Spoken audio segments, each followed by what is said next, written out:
Love जिहाद के मामले पर सगरा पीठाधीश्वर मौनी महाराज अनशन पर। जहां एक गांव में लव जिहाद का मामला सामने आया है। इस प्रकरण में एक बच्ची को अगवा कर लिया गया है। बच्ची का कोई सुराग नहीं चल पा रहा है। इस मामले पर समाज की रक्षा करने हेतु गौरीगंज सगरा पीठाधीश्वर मौनी महाराज अनशन पर बैठने का आह्वान कर दिया है। जब तक प्रशासन द्वारा बच्ची को बरामद नहीं कर लिया जाता, तब तक सगरा पीठाधीश्वर मौनी महाराज पीड़ित परिवार के साथ अनशन पर बैठेंगे। बच्चों को लेकर पीड़ित परिवार सदमे में है, कहीं बच्ची के साथ कोई अनहोनी घटना न हो जाए। वहीं सागरा पीठाधीश्वर मौनी महाराज ने उत्तर प्रदेश के मुख्यमंत्री योगी आदित्यनाथ से आग्रह किया है कि प्रशासन उनकी मदद करे और पीड़ित परिवार को न्याय दिलाए। नहीं तो जब तक न्याय नहीं मिल जाता, समाज की भलाई के लिए पीड़ित परिवार के लिए अनशन पर बैठे रहेंगे। आइए रुख करते हैं अमेठी की ओर, देखते हैं शैलेंद्र प्रताप सिंह की रिपोर्ट। महाराज जी, क्या मामला है जो आपको यहाँ आना पड़ा और किस बात का आपको डर है जो इतना आप अनशन पर बैठने जा रहे हैं? देखिए, तौफीक नाम का एक अपराधी है जिसने लव जिहाद के नाम पर मीनाक्षी गुप्ता का अपहरण किया है। उसकी हत्या कर सकता है, वो ले जाकर के उस बेटी को मार सकता है।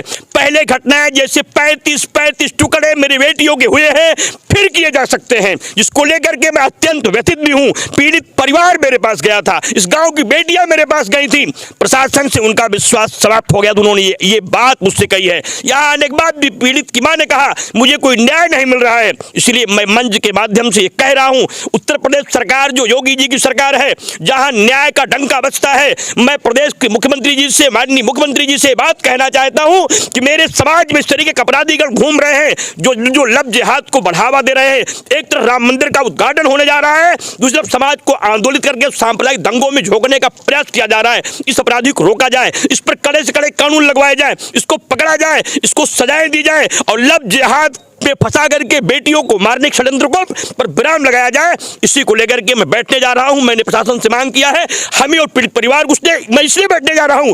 बेटी ने कहा मुझे विश्वास ही नहीं रह गया प्रशासन पे, अब मेरे पास कोई विकल्प ही नहीं था अनशन करने के अलावा। मैं बैठ रहा हूं, प्रशासन को बुलाऊंगा, प्रशासन मुझे इस माइक से आश्वस्त करेगा तो उठूंगा, और नहीं तो तब तक बैठा रहूंगा जब तक अपराधी पकड़ा नहीं जाएगा, जेल नहीं जाएगा। पूरे गांव के लोग, पूरे समाज के लोग, संख्या बढ़ती जाएगी, आंदोलन अपना स्वरूप लेगा और पूरी लोकसभा के नहीं, आसपास के जिले के भी लोग मौनी जी महाराज आंदोलन सुन करके यहां आना शुरू कर देंगे। मैं नहीं चाहता ऐसा कुछ करना पड़े, लेकिन बेटी की जो पीड़ा है उसे सुन के रुक नहीं सकता हूं। उसने कहा मुझे प्रशासन विश्वास ही नहीं रह गया है। ऐसी परिस्थिति में अब तो प्रशासन को आगे आना होगा, उन्हें अपनी बात कहना होगा, अपनी कार्रवाई से बताना होगा उन्होंने क्या किया है, क्या करना चाहते हैं। धाराएं को बढ़ाएंगे, अपराधी को जेल भेजेंगे, क्योंकि उनको शंका है मेरी बेटी गई है, उसको लव जिहाद फंसाया जाएगा, उसके बाद उसकी हत्या कर दी जाएगी। इसलिए मैं व्यथित हूं, कार्रवाई की मांग करता हूं। महाराज जी, लगातार हिंदुओं के उत्थान के लिए आपके द्वारा तमाम तरीके से कार्य किए जाते हैं।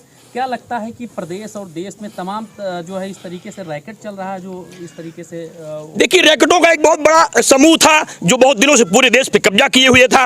उनको फंडिंग विदेश से हो रही थी, पाकिस्तान से उन्हें पैसे आ रहे थे, हमारे समाज कुछ कतिपय लोग उनका संरक्षण दे रहे थे। धीरे धीरे उन सारे लोगों का सफाया तो हो रहा है, लेकिन अभी उनकी जड़ें इतनी गहरी पहुंच गई थी कि अभी वो आए समय डंस मारते रहते हैं, जिसको लेकर के ही मुझे इस गाँव आना पड़ा। पहली बार मैं इस गाँव आया हूँ, पहली बार परिवार मुझसे मिला है, लेकिन जब आश्रम पे गया ये लोग इतना रोने लगे कि मुझे बेबस होकर के कहना पड़ा बेटी मैं आपके घर आऊंगा। और जब मैं यहाँ आया उसकी माँ की दशा देख करके, गांव की बेटियों की दशा देख करके मैं बहुत हताहत हूँ। पूरा प्रदेश के मुख्यमंत्री जी से और जिला प्रशासन से कहना चाहता हूँ, कठिन से कठिन कार्रवाई हो, लव जिहाद करने वालों को पकड़ा जाए, उनको ढूंढा जाए, उनको निकाला जाए, उनको जेल भेजा जाए और बेटी के टुकड़े होने से बचाया जाए।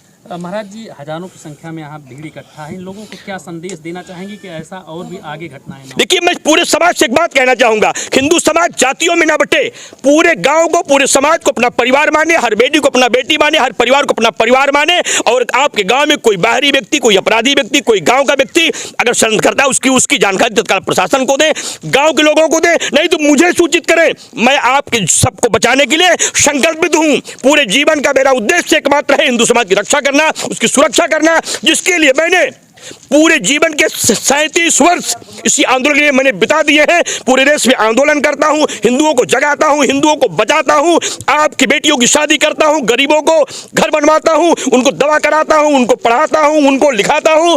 मैं आपके बीच में हूं, आप अकेले नहीं हैं, मैं आपको छोड़ नहीं सकता हूं। पूरे समाज को बचाने के लिए मैं संकल्पित हूं। भले ही हम पर पहले की तरह फिर आक्रमण हो जाए, बमबाजी हो जाए, आतंकवादी हम पर हमला कर दें, लेकिन मैं अपने संकल्प को तोड़ नहीं सकता। हिंदू समाज को बचाऊंगा, बेटियों को बचाऊंगा, कोई समझौता नहीं करूंगा।